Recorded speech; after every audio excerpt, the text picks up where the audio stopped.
नमस्कार, आप देख रहे हैं पुलिस महानगर। तो आइए शुरुआत करते हैं आज की कुछ खास खबरों से। महाराष्ट्र की 7 राज्यसभा सीटों के लिए निर्विरोध निर्वाचन होगा। बीजेपी के अगुवाई वाले महायुति को 6 और विपक्षी गठबंधन एमबीए को 1 सीट मिलेगी। विपक्ष की तरफ से आखिरकार शरद पवार के नाम पर ही मोहर लगी।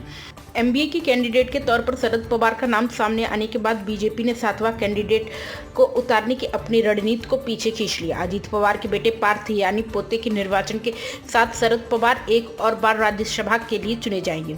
वह अगले साल फरवरी में संसदीय जीवन के इसी के साथ 60 साल पूरे भी करेंगे। महाराष्ट्र में राज्यसभा चुनाव की तस्वीर साफ होने के साथ दोनों राष्ट्रवादी कांग्रेस पार्टी के विलय पर भी तस्वीर साफ हो गई है।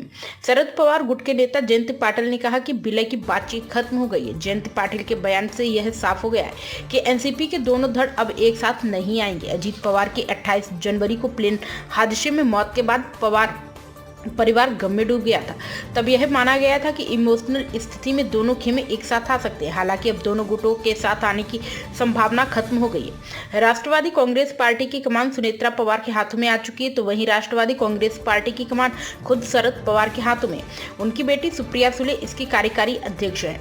एनसीपी के विलय की संभावना खत्म होने के बाद अब चर्चा इस बात पर हो रही कि सुप्रिया सुले पिता की नई पार्टी को लेकर किस तरफ बढ़ेंगी। पार्टी के पास सिर्फ 10 विधायक होने के बाद भी शरद पवार का फिर से राज्यसभा जाना यूं ही तय नहीं हुआ। कांग्रेस ने एनसीसी से विलय की स्थिति पर स्टैंड ऑफ करने का भी समर्थन दिया है। कांग्रेस के 16 एमएनएस हैं, जबकि शिवसेना यूबीटी के पास 20 विधायक है। चर्चा यह भी है कि शरद पवार का नाम तय होने पर ही बीजेपी ने 7वें कैंडिडेट का आइडिया ड्रॉप कर दिया। ऐसा करके बीजेपी ने सुप्रिया सुले पर एक मैसेज देने की कोशिश की है, क्योंकि वह पिछले चुनाव में यह पैटर्न रहा है कि जब बीजेपी ने अतिरिक्त कैंडिडेट उतारा तो विपक्ष में तोड़फोड़ हुई थी।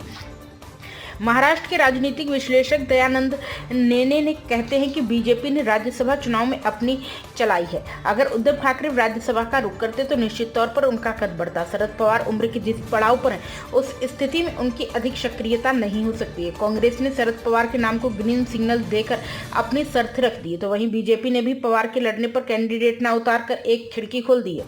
अब देखना होगा कि जब विलय नहीं होना है तो आने वाले दिनों में सुप्रिया सुले किस तरह से आगे बढ़ती है, क्योंकि उनके सामने अपनी पार्टी को एकजुट रखने की बड़ी चुनौती है। अब तक की खबरों में बस इतना ही। ऐसे ही खबरों के लिए बने रहें हमारे साथ। तब तक के लिए नमस्कार।